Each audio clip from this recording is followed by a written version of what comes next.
All right, here we have Don from Kings Island. Don, why don't you tell us a little bit about Diamondback and what it's going to have. Well, Diamondback's our newest coaster. It's our 15th roller coaster at Kings Island. It stands 230 feet at its highest point. It has 5,282 feet of track. It has 10 vertical drops overall. The first drop's 215 feet at a 74-degree angle. It's the tallest, fastest, meanest roller coaster to ever strike Kings Island, and we're very excited about it. I think this is the kind of ride that the park is needed. That's what our guests have been saying for a number of years. And when you visit the park this year, we've delivered on what something I think was the missing piece, in our coaster lineup.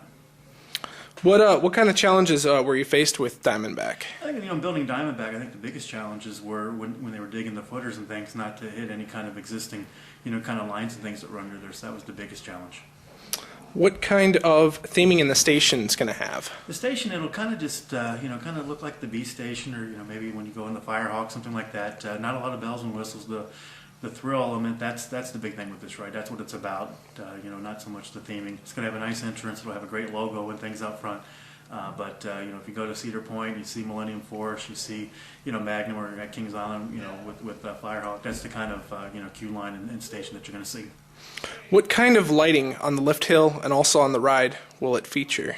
Well, that's still something that still up in the air. There'll be something like the Beast. When you go up to the lift hill there, where it's got a couple of lights at the very top.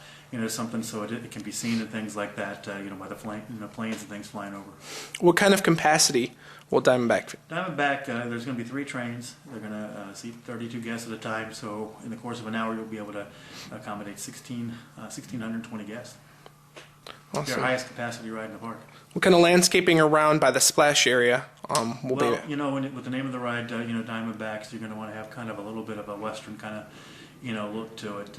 Something where a Diamondback snake would hang out. So you're going to see some rocks and some things like that going around the Splashdown. So if you look at the animation, or you look at some of the still renderings that are on the Diamondback website at Diamondback.com, that's what you're going to see in that Splashdown area.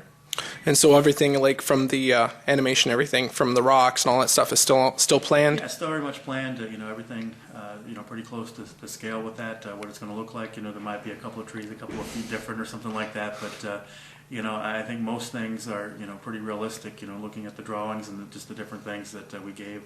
The folks that did the animation, Keith McBean, and also gave B&M. So everybody had the same things to kind of work from, and that's what we're hoping that look pretty much like the finished product will look pretty much like the animation. Awesome. What kind of features are the trains going to have that are different from any other coasters around in the industry? Well, you're not going to see anything else like it in the United States. The closest to these trains, Behemoth over at Canada's Wonderland, which is Cedar Fair Park, but the stadium-style seating, it's open air. The 2 seats in front are going to be right next to each other. 2 seats behind them, they're going to be elevated a little bit up higher, but they're going to be off to the side, so everyone's got the same exact view as any other rider on the train. So if you're in the front seat, back seat, doesn't matter. You've got an unobstructed view of the entire ride experience. It's a seats that not going to have any kind of sides on them. Not going to have any kind of seat belts or anything like that.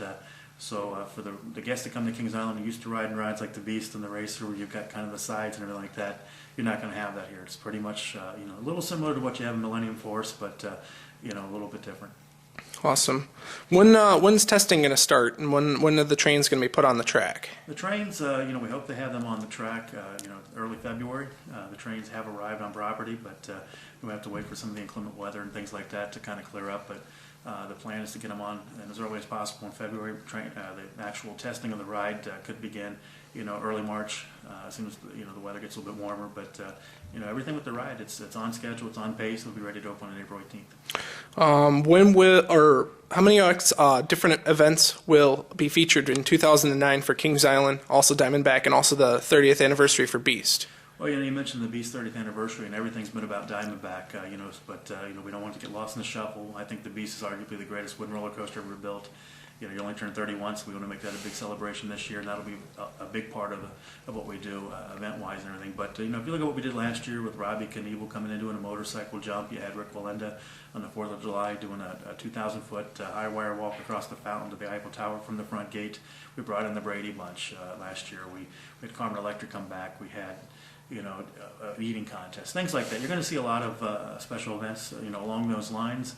I don't know if you can have anything as high profile maybe as a Robbie Knievel, but we're going to have a lot more, a lot of fun events, and anywhere from 10 to 15, and you need to do things like that to kind of enhance the guest experience. Some of them you do because it's going to draw more guests, but other ones you do also just an enhanced experience for a lot of your park regulars that come, just to give them another reason to come back out again. And when is Diamond open to the public?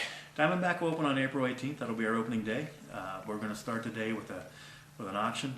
The first rides will be up for auction on Diamondback.com or KIDiamondback.com, and for a minimum bid of $50, we'll be able to possibly be on that first train. And then after that, it'll be open to the public, and we're looking forward to a very exciting year with that ride. Okay, COASTER-net.com, and I would like to thank you for the interview. Don, thank you again. You're welcome. Thank you.